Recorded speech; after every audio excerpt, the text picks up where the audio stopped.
The following program is brought to you by Total Theater Online. The views expressed do not necessarily represent those of the staff or management of WGBB. You're listening to the station that serves your community, 1240 WGBB. And now it's time for Dave's Gone By with David Lefkowitz. There goes the Daverhood. Welcome everybody to the 92nd episode of Dave's Gone By, brought to you by Total Theater, the Tandoor Grill, Hewlett Minuteman Press, and Quiznos of Hewlett on this Thursday, September 2nd, 2004. Every show is different. Every show is special. This episode, however, is beyond the beyond in terms of majorosity. I've had a lot of guests on this show, a few more well-known than others. I try to pick ones that are meaningful to me. I only have 1 hour a week on this station, so whenever possible, I try and get guests who really are special. Sometimes they're a bit out in left field, but appeal to me just for that reason, like street performer Art Paul Schlosser, who played songs over the telephone featuring his unique brand of musical humor. In fact, Dr. Demento's been playing his song, Vote For Me, It's a Joke, as the November election approaches. And I've talked to opera fanatic Stefan Zucker about music and styles of singing.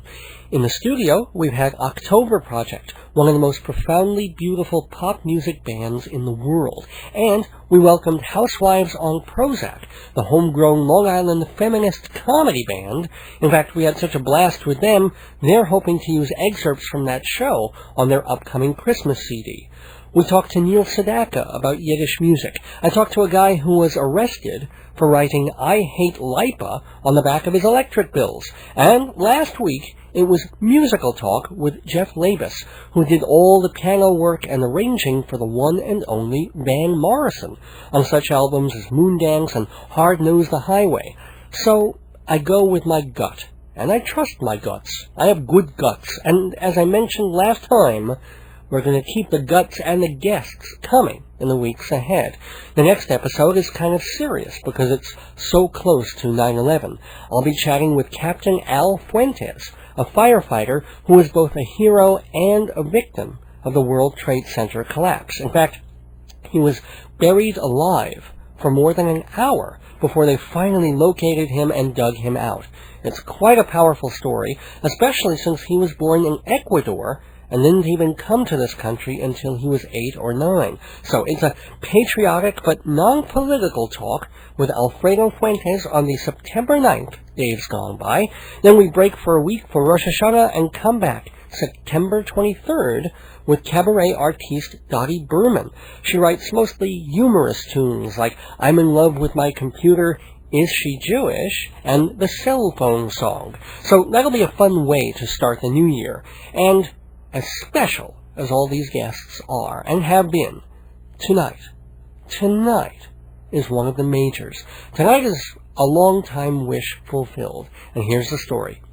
Back when I was in my early teens, I liked rock and roll. I liked all kinds of music, even the crap they were playing on AM radio. I didn't know any better. I could dig a Rolling Stones album and then put on Casey Kasem and hear The Night Chicago Died or Seasons in the Sun or Everybody Was Kung Fu Fighting. Yes, it was those years. And I was always fascinated, and remain so, with other people's record collections. I guess it's because my dad has always been a big and multifaceted music fan, and I'd hear the things he'd play all the time. Everything from Beethoven symphonies to the Joe Cuba Sextet to the Clancy Brothers to Benny Goodman, it was all good. And even if I didn't dig all the music, it was an education just looking at the record covers, the Roulettes and the Columbias and the Deutsche Grammophones and the Hugo and Luigi's on 45. And also, when I was young, I had cousins, close cousins, who lived on the same floor of our apartment building in Brooklyn. And when they moved to California, they left me a few albums from their record collection, something to corrupt me in a good way, I guess, and open my ears past AM radio pap and Hebrew school music. So they left me a couple of Beatles albums, the Doors' first album, the greatest hits of Jimi Hendrix and Steppenwolf. Remember, I think it was 8. Big Brother and the Holding Company, and last but most, Bob Dylan's greatest hits, which took a while for me to get around to, but when I did, As Bruce Springsteen said about the first drum beat of Like a Rolling Stone, it was like kicking open a door inside your head. But the odd part is that long before I was able to appreciate Dylan, I was already a big fan of folk music. You probably won't remember this, but in the early 70s, before the FM radio station WKTU turned to disco, and later on adult contemporary or Spanish or whatever they are now, they were a mellow folk station, playing Peter, Paul and Mary and John Denver and the Kingston Trio. The closest equivalent right now is WFUV, which updated the format to something more contemporary and folk rocky. So I liked KTU, and solidifying the appeal of folk music for me was another record collection from another pair of relatives, my aunt and uncle. They had a handful of folk albums, including one by Phil Oakes, All the News That's Fit to Sing, and an album by Mark Spoelstra, Whatever Happened to Him, and a couple of albums by a fella who, had it not been for Bob Dylan, would have been the reigning king of modern folk music. He'd been playing in Greenwich Village clubs since 1960, released his first album on the tiny Gaslight label in 1962, became part of that whole broadside stable of folk songwriters, and then he was signed to Elektra Records for his first major release in 1964. That album, only recently released on CD, boasted half a dozen classics that have remained in his and a zillion other artists' repertories for the past 4 decades. Songs like Going to the Zoo, The Last Thing on My Mind, I Can't Help But Wonder Where I'm Bound, and this one.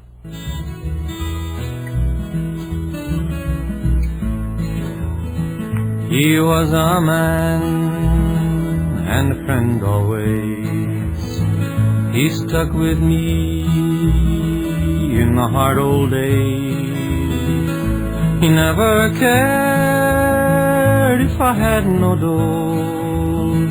We rambled round in the rain and snow. And here's to you, my rambling boy. May all your rambling bring you joy.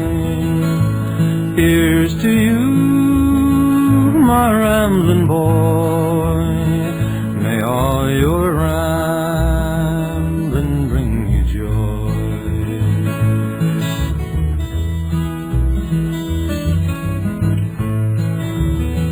In Tulsa town we chanced to stray.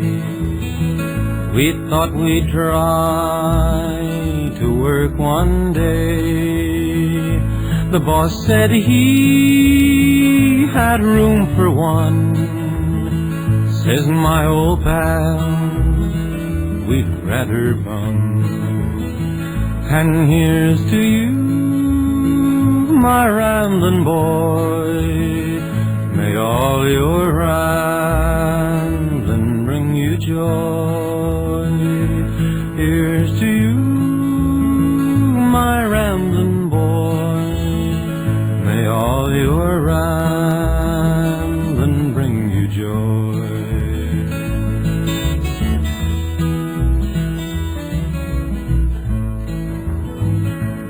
Late one night in a jungle camp, the weather it was cold and damp. He got the chills and he got 'em bad. They took the only friend I had. And here's to you, my rambling boy. May all your rambling bring you joy. Here's to you, my rambling boy. May all your rambling bring you joy.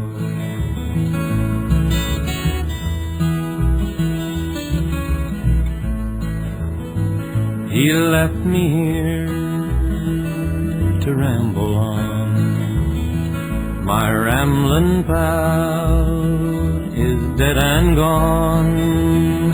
If when we die we go somewhere, I'll bet you $1 he's rambling there. And here's to you, my rambling boy, may all your rambling bring you joy. Here's to you, my rambling boy, may all your rambling bring you joy.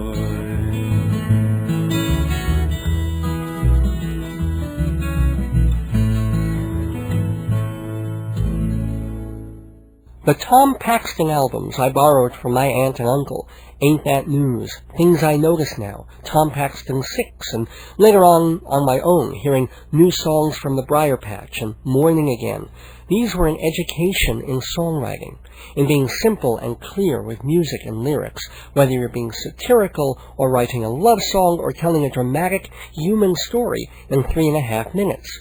Much as I liked Phil Oakes too, he had a much more limited palette, not to mention a less pleasant voice to listen to over the course of an entire album or two. And the other folkies, Pete Seeger, Judy Collins, Joan Baez, all had their moments, more with other people's songs than their own. On Tom Paxton's website, there's a quote from Holly Near, who writes, "Every folk singer I know has either sung a Tom Paxton song, is singing a Tom Paxton song, or will soon sing a Tom Paxton song. Now, either all the folk singers are wrong, or Tom Paxton is one hell of a songwriter," unquote. Nancy Griffith once said, "I think we're all born knowing Tom Paxton songs," and Christine Lavin calls him an American classic. So, as much as it's a pleasure to play songs by Tom Paxton on my radio show, you've got to imagine my thrill, my wonder at being able to talk with Tom Paxton on this program tonight. So anybody who came of age in the 1960s or after the 60s, as I have, keep your dial at AM 1240 WGBB or on that URL, am1240wgbb.com, because for much of this hour I will be talking to and playing the music of Tom Paxton. And who am I to have this great honor? I'm Dave Lefkowitz, radio personality, theater critic, music aficionado, and host of Dave's Gone By, a DGB-13 rated mix of smart talk, silly talk, special talk, and music. This is our 92nd episode, and I swear I'm as excited as I was on my first. So stick around. We've got Inside Broadway up next, and then, not the last thing, but the first thing on my mind, Tom Paxton. Do not go away. Oh my God, the wedding is next month. We need flyers, invitations, booklets. Irving, we are screwed. No, we're not, Pearl. We'll just go to Hewlett Minuteman Press. Hewlett Minuteman? What can they do? Printing, engraving, really? letterhead, souvenirs. Wonderful. Are they still at 1315 Broadway in Hewlett? Yep, 516-569-5577. Well, stop dawdling. Let's go. Yes, dear. Day after the wedding, I kill her. Italian, Chinese, pizza, diner, Italian. You'd figure Long Island would have a wider selection. At least there's a really good Indian place, the Tandoor Grill, 222 Sunrise Highway in Rockville Center. Entrees of chicken, fish, lamb, vegetarian, and if you mention Dave's Gone By, you get 10% off the bill. Open daily for lunch and dinner, the Tandoor Grill, 516-766-4440. Something different, something good.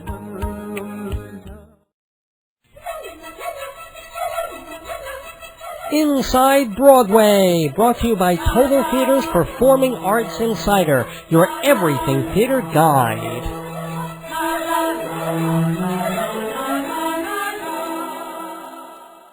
Although summer doesn't chronologically end until September 21st, by a general consensus, the season really finishes on Labor Day, and that's why, every year, a couple of big Broadway shows close up shop just when the tourists go home. The big casualty this year is Aida, the Elton John Tim Rice musical that overcame mediocre reviews to play more than 1,800 performances. It didn't hurt that Aida had the muscle of Walt Disney theatricals behind it, or that lead actress Heather Headley had already made her Broadway name by playing Nala in The Lion King. Recording artist Deborah Cox is the latest Aida. Adam Pascal, the show's original Radames, is back to finish the run, and Mickey Dolenz of the Monkees has a featured role as Pascal's dad. I have to admit, I wasn't crazy about Aida when I saw it 4 years ago, but I liked a song or two, and some of the set designs were amazing, and I grudgingly admired the way Tim Rice and Elton John took a grim and not terribly eventful Verdi opera and added old-fashioned Broadway razzle-dazzle. Unfortunately, it's only in the scenes with Radames's fashionista wife, but those are great, and she was played when I saw it by Sherry Renee Scott, who basically saved the show. Lisa Brescia now has the role through September 5th. That's when the show closes at the Palace Theater, so if you've been putting it off for 4.5 years, now's your last chance to catch Aida. And you have only one more week to see 2 other shows. After the fall, the Arthur Miller play ending its limited run at the American Airlines Theater, and The Boy from Oz, that also closes on September 12th. They could have kept that one running as long as Hugh Jackman decided to stay in it, but his contract was up and they couldn't find a star of similar magnitude, so they're quitting while they're way ahead. Tickets have been sold out for ages, but if you're one of those people for whom money is no object or scalping is an option, The Boy from Oz plays at the Imperial Theater on West 45th Street, and Inside Broadway plays on Days Gone By every week, thanks to Performing Arts Insider magazine. Performing Arts Insider is the theater Bible for people who work in the industry and fans who just love Broadway, off-Broadway, cabaret, opera, and dance.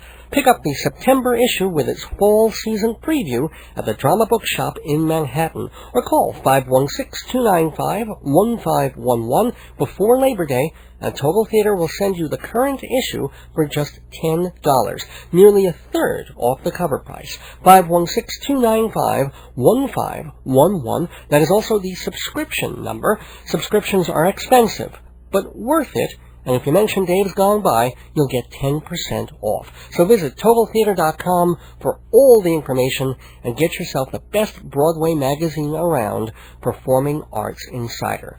For productions opening off-Broadway this week, the most interesting and most unusual seems to be Slava's Snow Show. It's an evening of nonverbal clowning by Russian master Slava Polyunin.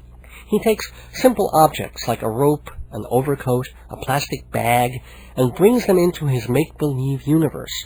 And the show apparently ends with a blizzard that has both adults and children in the audience gasping with wonderment. Slava's Snow Show, opening September 8th at the Union Square Theater on East 14th Street. That's just one of the many productions opening in the weeks ahead in this new theater season. Keep track of them all through Performing Arts Insider and right here on Inside Broadway. We've just been Inside Broadway with Total Theater and Performing Arts Insider.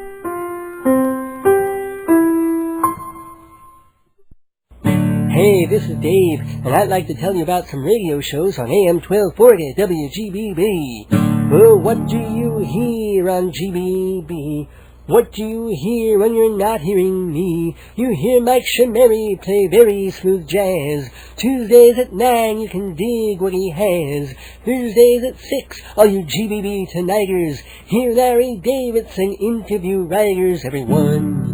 Can't you see that it's fun and it's free on AM 1240 GBB?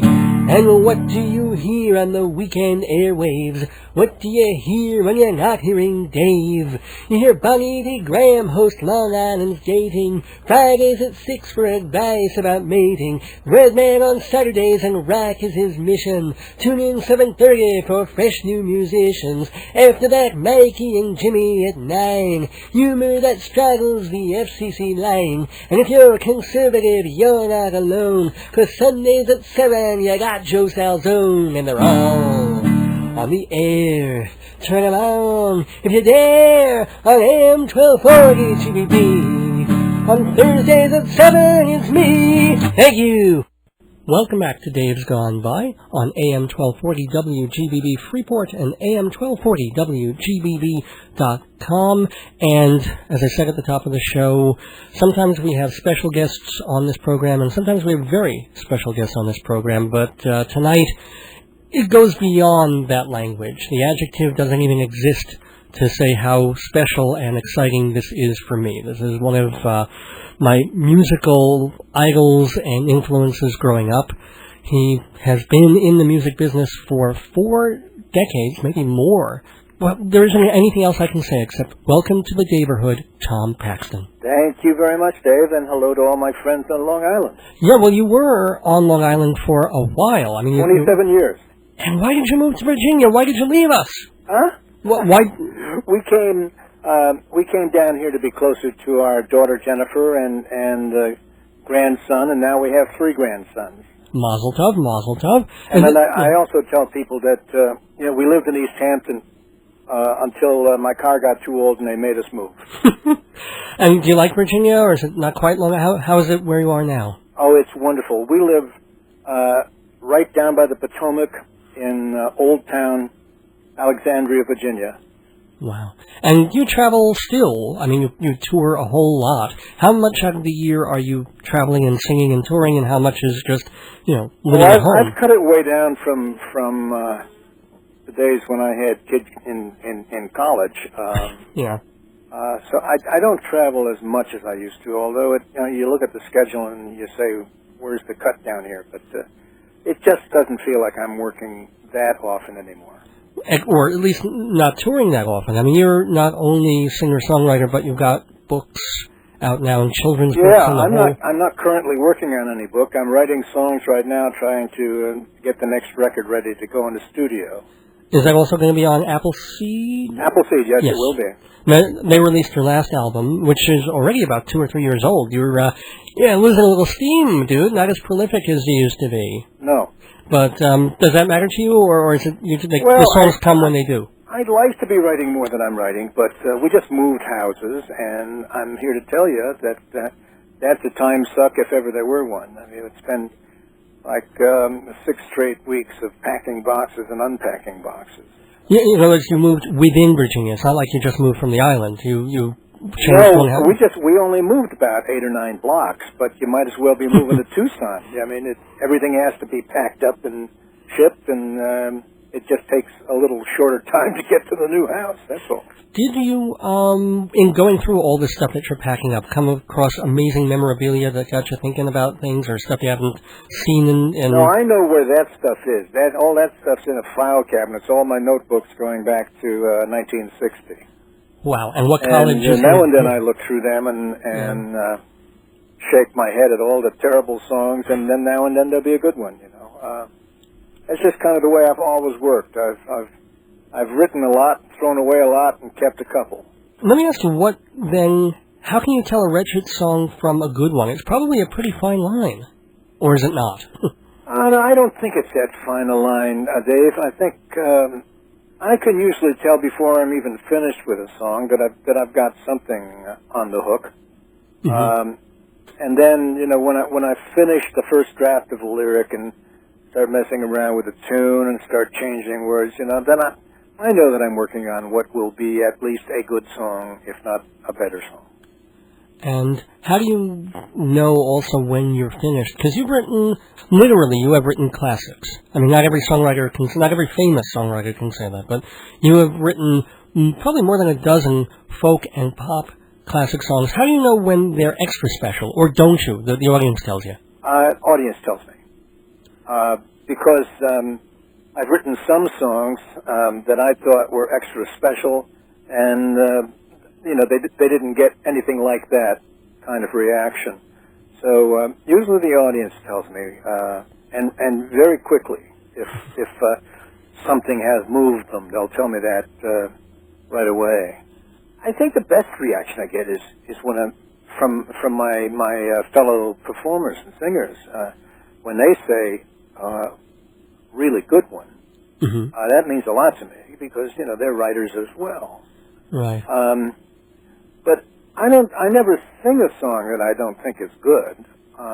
So an audience couldn't really tell me that something was good that I didn't think was good because I wouldn't have sung it in the first place. I tell young performers that a great way of putting together a repertoire of songs to perform, and by the way, they really shouldn't be just their own songs, is to remember there are three ways of choosing songs. I mean, you can sing a song that you love and the audience hates, and that's kind of dumb. Right. Or you can sing a song that the audience loves and you hate, which is also dumb because it'll turn you into a hack. Or you can find songs that you and the audience agree on and make that the basis of your repertoire. Well, but that also, again, it leads to a question that I'm a little curious about. Like, I know, or I assume, that no matter what, any concert that you do, at some point you've got to sing The Last Thing on My Mind. Because everybody loves it. It's a wonderful, beautiful song. But do you ever just go up there in your head and go, I want to sing another one of mine that's just as good if only these people would let me, but I know I've got to sing Last Thing on My Mind. Oh, no. No, I don't feel that way about... I still love to sing the song. There's something special about the song, and I still like to do it, and I know that the audience not only wants to hear it, but expect to hear it, and they have every right to hear it. I don't believe... Luckily, the songs that they really want to hear are songs that I still like to do, so it's not a problem. Yeah. I'm just glad that I'm not the one who had the hit with Itsy Bitsy Teeny Weeny Yellow Polka Dot Bikini, because people would be expecting to hear that. Right. That would be a little tough to do. But I think there are 4 or 5 songs, no more than that, 4 or 5 songs that the audiences absolutely want to hear and expect to hear and are going to hear. Ramblin' Boy, what else? Yeah, Ramblin' Bottle of Wine. Oh, yeah. Going to the zoo or... I don't do the zoo except in children's shows now. Right. But, those songs belong in the show, and they'll be in the show as long as I'm performing. And the deal is, it's kind of an unspoken agreement, If I'll be sure to sing those 4 or 5 songs, they kind of let me choose the rest of the stuff I'll do, It's a fair deal. That's Yeah, it's a fair exchange, and but I'm very careful to always include those songs. I think at one point on one of your live albums, you mentioned that your first song was The Marvelous Toy when you were working as a clerk typist for the Army. Am I wrong about that, or was Marvelous Toy your first real song? Close. It was my first good song. Ah, do you remember your first? About the 50th song I wrote, and of course I thought that the first 50 were pretty good.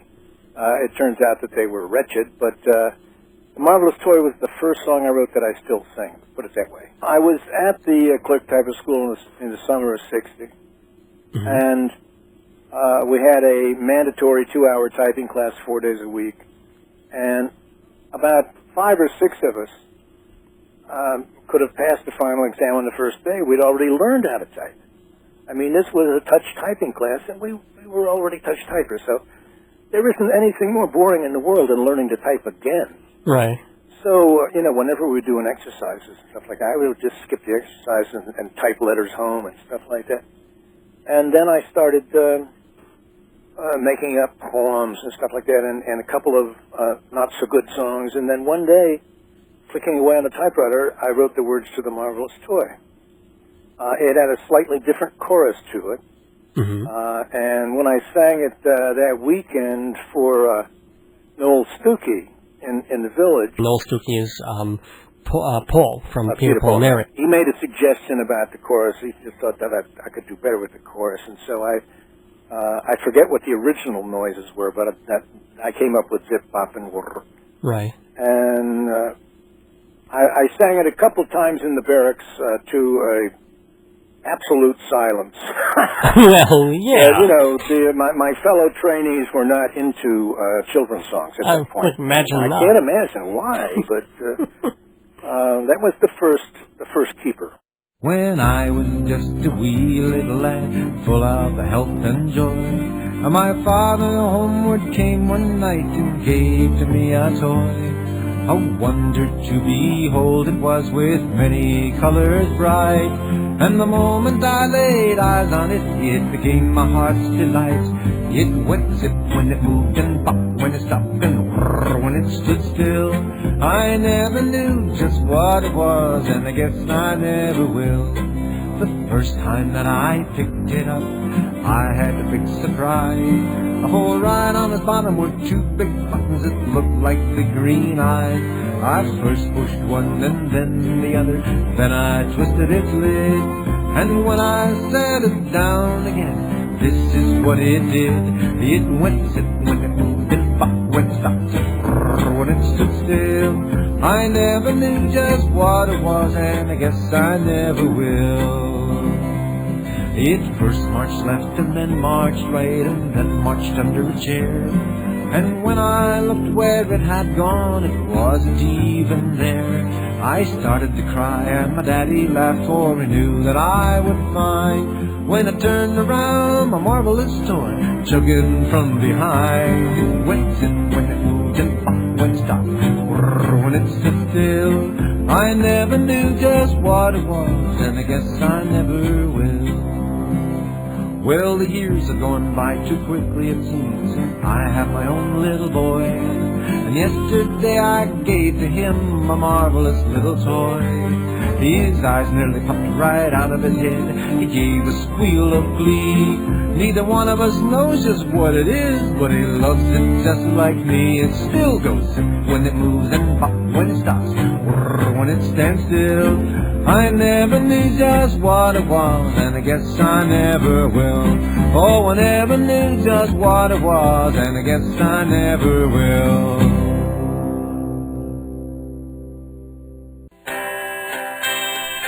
I'm just quiz nuts about Quiznos, toasty sub sandwiches that transcend the ordinary. That's because they're made with quality ingredients like freshly sliced premium meats, crisp vegetables, and rich melted cheeses. And don't forget that special oven-toasted bread that tastes quiz nice. Extra hungry? Try their old-fashioned hearty soups and quiz nummy desserts. Watching your weight? Be Quiz Natural with fresh salads and low-carb toasty flatbread. Remember that Quiznos is toasting Hewlett, Long Island with a new store at 1320 Broadway right next to the Duane Reade. Dave's Gone By listeners get 10% off, assuming you identify yourself as a Dave's Gone By listener. Tell owner Ken you want something toasty tasty. He's scary looking, but he's quiz neighborly and happy to serve you with the extraordinary taste of Quiznos. 1320 Broadway in Hewlett, where everything is toasty. Hi, everybody. This is Tom Paxton, and you're listening to Dave's Gone By on WGBB. You were at the Cafe Wa, so I was also trying to get in the sense of how you already were playing guitar, how you got into the scene of the folk music, even before you wrote Marvelous Toy. I came into the village every weekend on my Army passes and slept on the sofa of a friend of mine from Oklahoma. Mm-hmm. And haunted the coffee houses. I met people like Len Chandler. And pretty shortly after that, I met Noel Stuckey and Dave Van Ronk. And, wow. And so, I began to get to do guest sets, 3 songs, and I never overstayed my welcome. And when I got out, I just stayed there and started working whenever I could. Were you holding down a job once you got... No, that was my job. I was excellent. Cool. Sleeping on sofas and eating hamburgers at coffee houses and getting by that way. And eventually, it started... I moved up and was able to pay half the rent. Stuckey and I lived together for a while. And I assume this was before he was with Peter Yarrow. Actually, it was while they were putting together Peter, Paul, and Mary and getting ready to do the first album. We were living together. He and Peter Yarrow kept me awake one whole night while they worked on the guitar parts for Lemon Tree, and I've hated the song ever since. Oh, my gosh. And did they ever help you with any of your songs or co-write any? Or you always wrote alone? Noel and I co-wrote a couple songs, and to be charitable, they were terrible. I assume he feels the same way. It would be horrible if he didn't. We wrote a couple of really sugary nonsense, awful thing. I don't remember them and don't want to. Now, at a certain point, a lot of people, or I always thought your first album was Rambling Boy, but no, there was a small album on the Gaslight label. So somebody heard you and... Well, to call it the Gaslight label is almost... It's the only album Gaslight Records ever put out. And it was privately done by the Gaslight and mostly sold at the Gaslight. And they only pressed like 2,000 copies. So yeah, never did any more pressings of that. So that was the first album I did. I did it live at the Gaslight, and I still have a couple copies of it. It's not bad. But then you got signed by Elektra. Yeah. Because they were going after. I guess they must have come late into the folk scene because Vanguard snapped up a bunch of people, and I guess Warner Brothers. Yeah, well, it seemed to me at the time as if I was never going to get a contract. I mean, I came to the Village in '60, and I got my first Elektra contract in '64. That's a long time to go without, and like everybody was signing here, signing there, but me. And then finally I signed on Elektra, and Jack Holtzman told me we'd go in and do a session, which meant 3 hours, and if anything good came of it, then we'd sign a contract for 3 albums. Wow. And if it didn't work out, in his opinion, then he'd give me the tapes from the session to do with whatever I liked.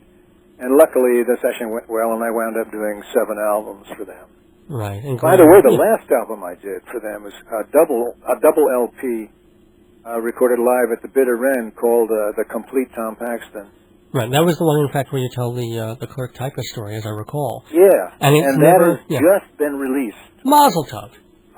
With 6 extra tracks that they couldn't squeeze on the LPs. It just came out as a double CD. By whom? Yeah. No, in other words, is it I think it's Rhino? only available. I think it's only available on the internet, like at Amazon and stuff like that. But it's an official release by Elektra, or did Rhino get the rights? Or? It's Rhino Classic or something like that, which is, cool. They were all in the same corporation. Yeah. No, they were the ones who released Rambling Boy, finally. After, I have to tell folks that all these Elektra albums that you did have not been available on CD so far as I know. Well, they're starting to be now. Elektra UK released the first 2 LPs as a single CD. And now they've released the 3rd and 4th really as a CD. Was that Morning Again, and which was Yeah, Morning is the Outward Bound and Morning Again. Right. And are they going to get around? Hopefully, and they're available on Amazon. I don't know if they're in the stores or anything. Well, do you know why it took so many years to get those on disc? Well, they probably thought there wasn't a lot of money to be made by doing it. And, that tends to pull a lot of weight. Yeah. That's all right. I understand. It's kind of a two-edged sword, When they bring out your old stuff, it's competing with your newer stuff, which, of course, you're anxious to see do well and everything.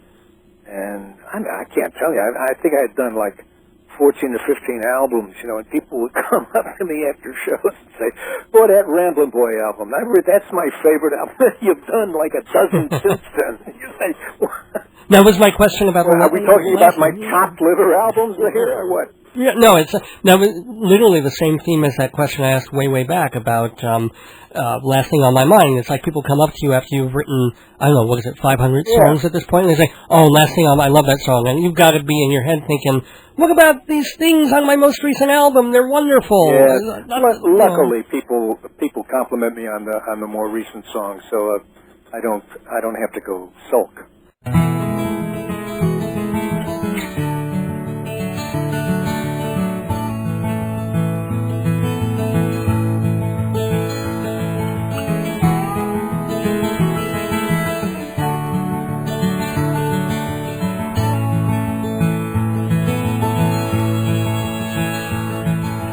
Paper hits the front porch as the newsboys out there making his early rounds.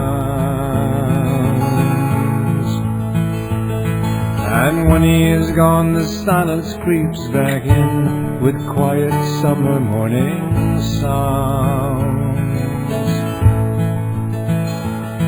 You roll on to your other side, you smile as if a new dream's coming true. It's just me and a couple angels, baby, watching over you.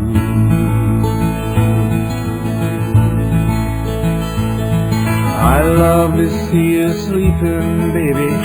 Love to see you get the rest you need.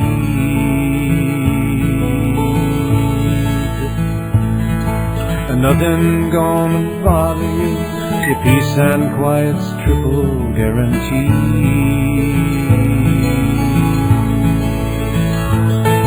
So walk on down your Sunday street.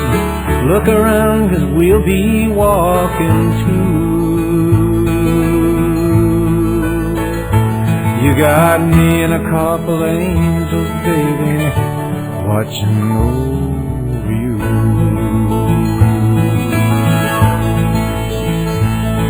We're over here at the side of the road you're traveling. We're here to see your path is trouble-free.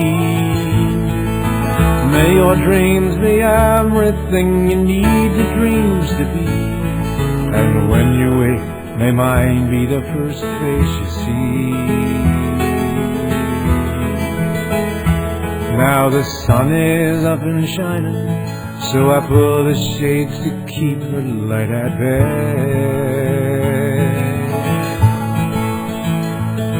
To stretch your night out longer, till you're rested and you're ready for your day.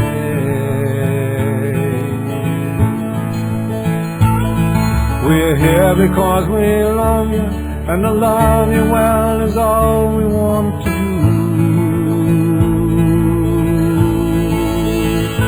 So it's me and a couple angels, baby, watching over you. You got me and a couple angels, baby, watching over you.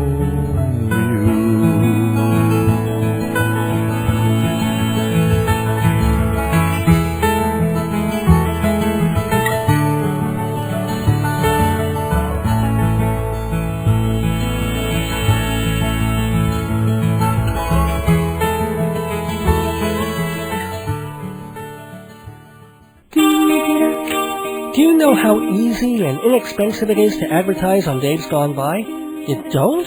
Well, hey, it's even easier to find out. You can run a 30 or 60-second ad or sponsor one of the segments on this show or the whole show. Just go to our website, hometown.aol.com/Days Gone By to see the rate sheet, or call 516-295-1511. Bring your message to my audience. Advertise on Days Gone By. Hi, everybody. This is Tom Paxton, and you're listening to Dave's Gone By on WGBB. One thing I have to say, my favorite album of, and I know that it is an older one, forgive me for saying that, but I always liked The Things I Notice Now. That was always my favorite. And I remember you reading somewhere that you were never crazy about it. You never liked the arrangements. You thought it was too much strings, too much overdone. Do you still feel that way, or have you heard it recently? No, I don't. I'm surprised I ever felt that way, but I'm sure I probably said something stupid like that. No, I like that album. Yeah. That was the first album where I had David Horowitz playing with me on piano, and he did a lot of the arrangements.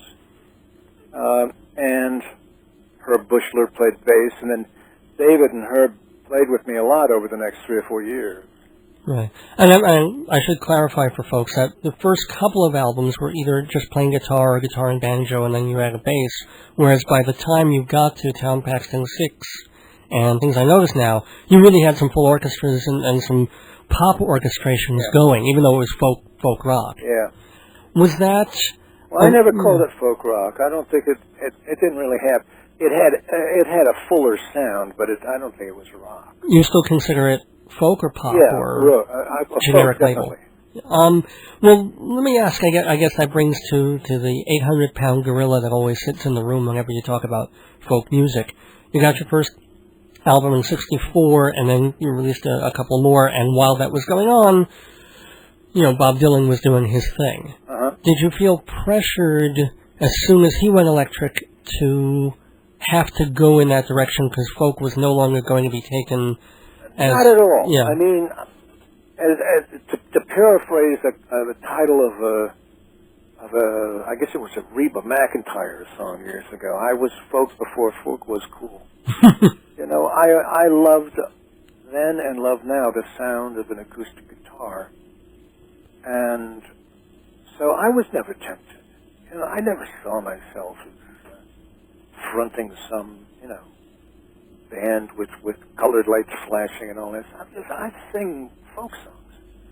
Even the ones that I write are songs in the folk tradition. So it just never would have worked. I mean, I actually did a concert once at the Village Theater before it became Fillmore East. Wow. And I had piano, lead guitar, bass, and I did have a drummer at that gig. And because we had just been working on some album, I forget. And a terrific reaction. But I was never really tempted because, you take 4 pieces out on the road, and you are going to net, 12 cents. Uh-huh. I'll never forget in the middle of about 82, 83, I did an album in Chicago, just myself and David Bromberg, Even a Gray Day. That was as simple as it gets. And I hadn't seen Dave in a while, David, and I said, David, we haven't met since the Montreux, Switzerland Folk Festival of about 77. And, he used to have his big band back then. Right. Big band, a lot of people. And he said, oh, yes, that was the year that I grossed $412,000 and netted 19. And so I would never tempt it. I like to keep it simple.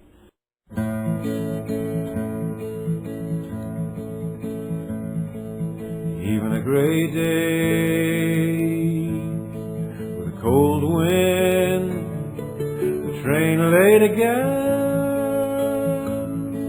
Even a gray day is a good day now.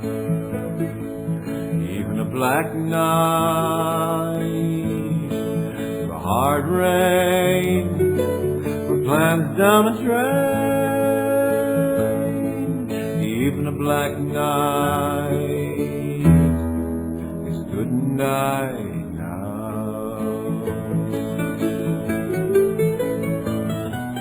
Fresh out of answers I threw in my hand, stood with my back to the wall.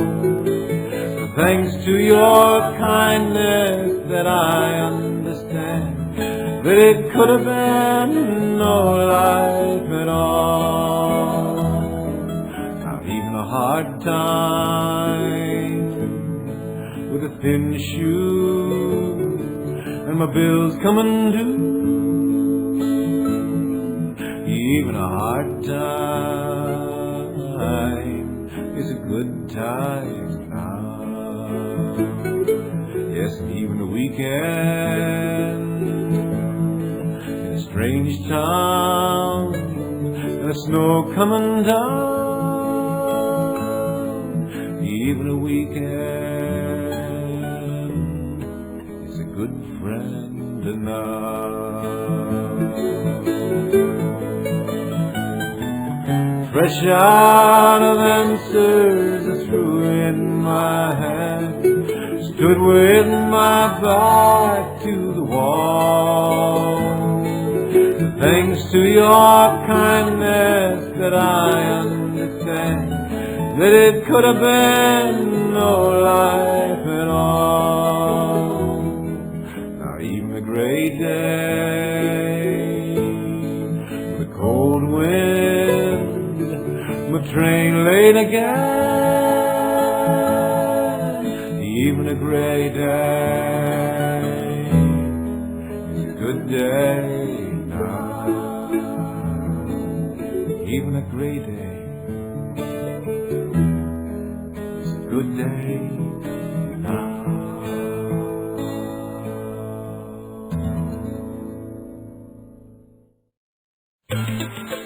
Okay, listen to me. No, I mean, listen to me on compact disc, where bunches of past episodes of Dave's Gone By are yours to hear over and over again. Comedy sketches like the Baghdad elections and Handyman Yoni, guests like Neil Sedaka and Karen Grasley, puns, politics, and punchlines, all just $14 a disc, shipping included. Visit davesgoneby.com for all the details, or call 516-295-1511 for me on CD. Welcome back to Dave's Gone By, one of my all-time favorite episodes because, as you've been hearing, I've had the honor of talking to Tom Paxton, self-professed folk singer and troubadour and all-around cool guy. I had a million questions to ask him, and alas, I was only able to ask 500,000. The good news is this dialogue will continue. There's going to be a part 2. The only problem is it can't be next week. In fact, the next couple of weeks have been booked solid with guests, as I mentioned at the top of the show. So I'm going to have to tease you and draw this out. Tom Paxton Part 2 is probably going to air the last week of September 30th, I believe, because there's so much more to get to, and I want to play more Paxton music. So please, if you enjoyed this episode, if you want to hear more of that conversation, do tell your friends and acquaintances there's more to come. And it comes to you thanks to our wonderful sponsors, the Tandoor Grill, 222 Sunrise Highway in Rockville Center, with a menu at tandoorgrill.com. Not tandoori, Tandoor. Leave off the last I for India-licious. And Hewlett Minuteman Press for all your zero-graphic, bindomatic, and print-go change-o needs. 1315 Broadway in Hewlett, which just happens to be across the street from Quiznos of Hewlett. Tasty toasty flatbreads, sandwiches, and soups, great place to hang out. Tell owner Ken that your tummy brought you there because it heard me making borborygmus noises, like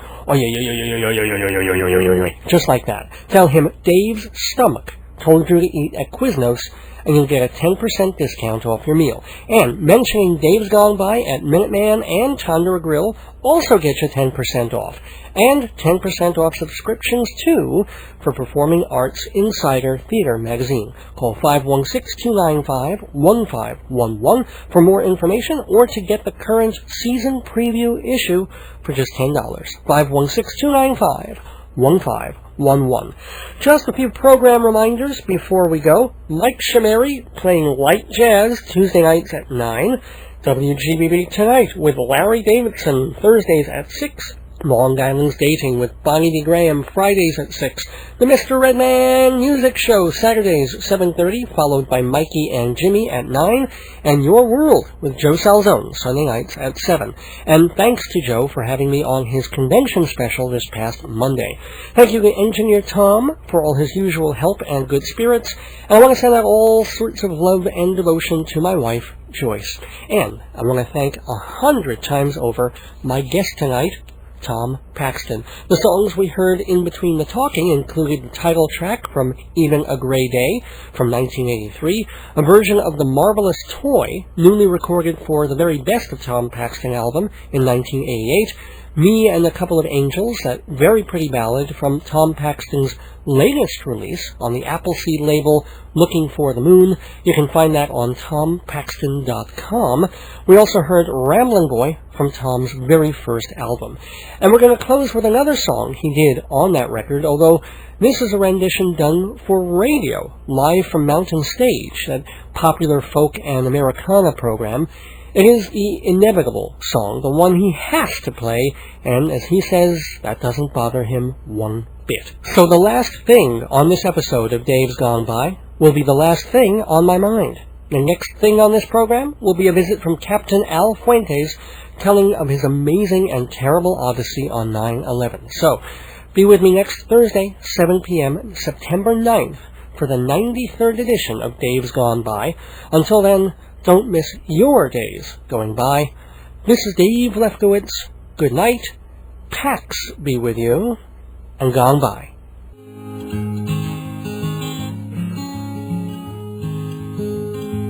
It's a lesson too late for the learning. Made of sand. In the wink of an eye, my soul is turning.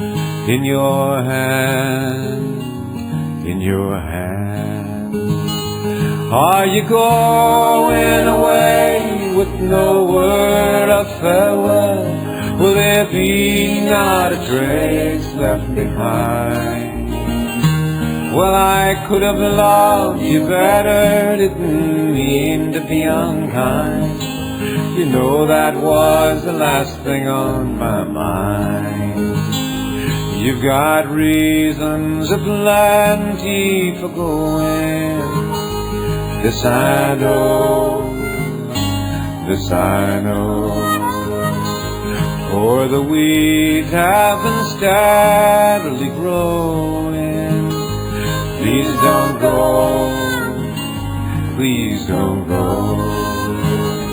Are you going away with no word of farewell? Will there be not a trace left behind? Well, I could have loved you better, didn't mean to be unkind. You know that was the last thing on my mind.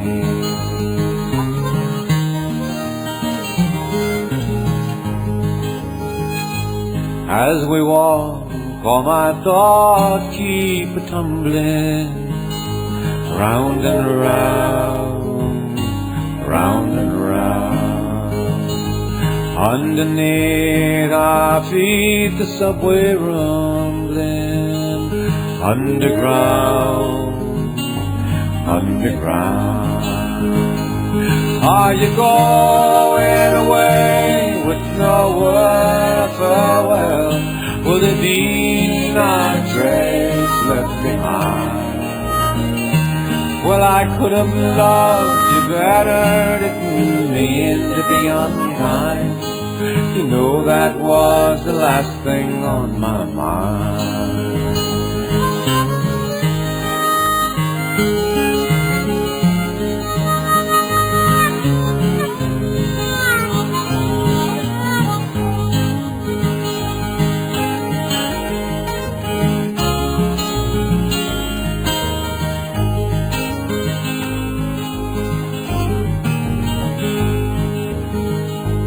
As I lie in my bed in the morning, without you,